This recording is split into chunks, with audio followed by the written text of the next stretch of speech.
আপনি মনে করেন যে যেটা জার্নালে, প্রোটোকলে, ম্যানুয়ালে নেই, সেটা নিরাপদ বা বৈজ্ঞানিক নয়।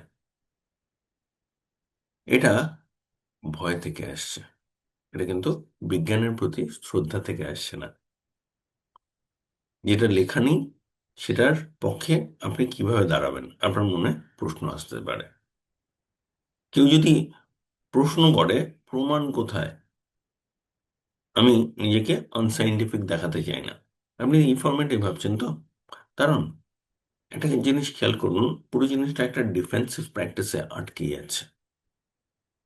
এবং একটা সময় ছিল যখন লোকজন লিগ্যালিটিজের ভয় পেত, যেখানে পিয়ার জাজমেন্টের ভয় পেত, যেখানে ট্রেনিংয়ে আপনাদের শেখানো হয়েছিল যে আপনি যে সোর্স থেকে শিখেছেন সেটাকে সাইট করুন, এবং আপনাকে বলা হয়েছিল ভুল হলে আপনার ঘাড়ে পড়বে।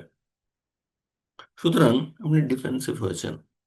কিন্তু লিমিটেশনটা হচ্ছে যে তার বাইরে যে জায়গাগুলো এখনো ম্যাপড হয়নি, সেগুলোর কি, সেটা কে করবে? এবং যেখানে ফল বাস্তবে দেখা যাচ্ছে না, সেখানেও এই জিনিস একইভাবে প্রযোজ্য হবে? আজ যদি আপনারা বাস্তব জীবনের কমপ্লেক্সিটিকে কনসিডার না করেন, দেখুন, বাস্তব জীবনের যে কমপ্লেক্সিটি, জার্নালস সেটা হোল্ড করে না, প্রোটোকলস শিশু অনুযায়ী বদলায় না, এবং সব বাবা মার উত্তরের জন্য কাগজ থাকে না। সবগুলো ডোমেন সেখানে একসাথে কাজ করে, প্রোটোকলে আলাদা আলাদা, কিন্তু বাস্তব জীবনে একসাথে। তাহলে দেখুন, এভিডেন্সটা ডিজিট এবং রিয়েল ওয়ার্ল্ডটা অনেক ফ্লেক্সিবল, কিন্তু আপনি সেটার জন্য অ্যাডাপ্ট করছেন না। যদি এখানে আটকে যান, কি হয়? ইনোভেশন আটকে যায়, কনটেক্সট বেসড ডিসিশন থেমে যায়, এবং আপনি নিজের চিন্তাকে বিশ্বাস করতে পারেন না। একটা পরিবার বাস্তব প্রবলেমের সলিউশন পায় না। তাহলে আপনি কি জানেন এতদিনে, কিভাবে বই থেকে শিখেছেন সেটা এক জিনিস, বাস্তবে আসতে গেলে অ্যাপ্রোচ কিন্তু পাল্টাতে হবে, এবং সেটা আপনাকে শেখানো হয়নি। আজ যত সময় যাবে, ভবিষ্যতে কেসেস হয়তো আরো কমপ্লেক্স হবে। সেখানে ডায়াগনোসিস, মিক্স ডায়াগনোসিস আসতে পারে, এটা প্লাস ওটা, কালচারাল ফ্যাক্টরস থাকতে পারে, প্যারেন্টাল ডাইনামিক্স কনসিডার করতে হবে। তাহলে সবকিছুর জন্য আপনার মনে হয় আলাদা আলাদা পেপার আপনার কাছে অ্যাভেলেবল থাকবে, এবং সেগুলো যদি আলাদা আলাদা হয়, সেগুলো ইন্টিগ্রেট সব ক্ষেত্রে করা যাবে না। তাহলে যেটা লেখা আছে সেটা বাদে বাকি সব রিস্কি, এই ভুল থেকে বেরোন। লেখাটা আপনার আমার মতোই কেউ লিখেছে, সে তার এফার্ট পুট করেছে, সেই জন্য ওই স্ট্রাকচারটা পাচ্ছেন। তাহলে আপনাকেও সেই এফার্টটা পুট করতে হবে। প্রোটোকল এভিডেন্স দেখায়, সিস্টেম এভিডেন্স তৈরি করে। একটা উদাহরণ দেব এক্ষেত্রে, লিডিং আর ল্যাগিং ইন্ডিকেটর সম্বন্ধে। এভিডেন্স জিনিসটা কি, লিডিং ইন্ডিকেটর না ল্যাগিং ইন্ডিকেটর? আমি অন্য একটা এক্সাম্পল দিয়ে বোঝাবো। কি হয়, সকালবেলা সূর্য ওঠে, তখন পূবে ঈশান কোণে লাল হয়, তখনও এসে আলো পড়েনি, তখনও এসে আমাদের গায়ে আলো পড়ে বাইরে ছায়া পড়েনি।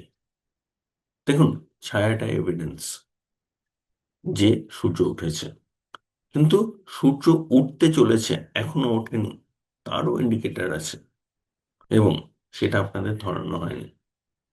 তাহলে সেগুলো কি আপনি কাগজে পাবেন, এভিডেন্সে পাবেন? না। কারণ সেটার জন্য আপনার আলাদা আঙ্গিক তৈরি হবে, এবং যখন আপনি বুঝবেন তখন জানবেন যে আপনি বাকিদের থেকে এগিয়ে আছেন। তারা এভিডেন্স পাওয়া পর্যন্ত ওয়েট করছে, আপনি এভিডেন্স পাওয়ার আগে কাজ করতে পারছেন, কারণ আপনি চোখ খুলতে শিখেছেন। আপনি মেকানিক্যালি শুধুমাত্র বই থেকে দেখছেন না।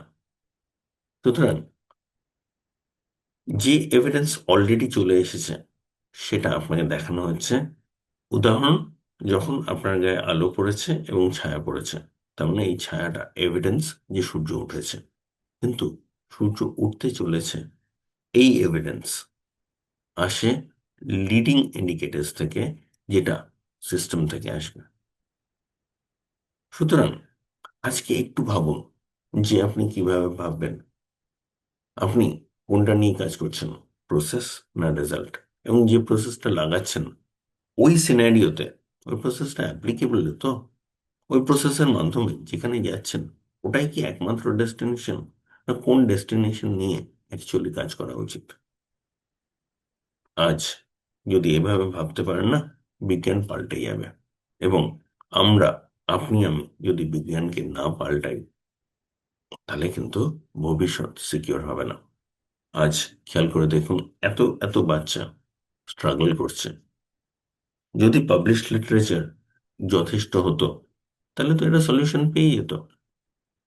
কিন্তু চারিদিকে তাকিয়ে সেই সাফারিংটা দেখুন না, তাহলে আরো কিছু ভাবার রয়েছে। এবং সেখানে এই পুরো জিনিসটা সিস্টেমেটিক্যালি কিন্তু ভ্যালিডেট করতে হবে। ভ্যালিডেট অবশ্যই করবেন, আগে তো মেন্টাল সেই ইমেজারিটা তৈরি করতে হবে যাতে এটা বাস্তবে করা যায়। আপনারা এত কিছু ভাবেননি। এতদিন কি করেছেন? আপনারা বাচ্চা সামনে পেয়েছেন, বাচ্চাকে নিয়ে কাজ করেছেন, কাজ করার উপর ফোকাস থেকেছে, বোঝা সেটার উপর ফোকাস থাকেনি। কোথায় কি ইন্ডিকেটর আসছে আপনার কাছে ধরা দেয়নি। কেন? আপনি তো সেটা ফোকাস করছিলেন না। আজ ফোকাস পাল্টান, দেখবেন আউটকাম পাল্টাবে। আমরা আউটকাম দিতে চাইছি, কিন্তু সেটার জন্য যদি নিজেকে তৈরি না করি, শুধু বইয়ে কি আছে, শুধু প্রোটোকলে কি আছে এটা দেখি, কাজ হবে না। আজ এগোনোর সময়। আইএনডিতে আমরা অলরেডি এগোচ্ছি, চলুন এগোনোর ব্যবস্থা করি। আজকের জন্য এটুকুই। নমস্কার।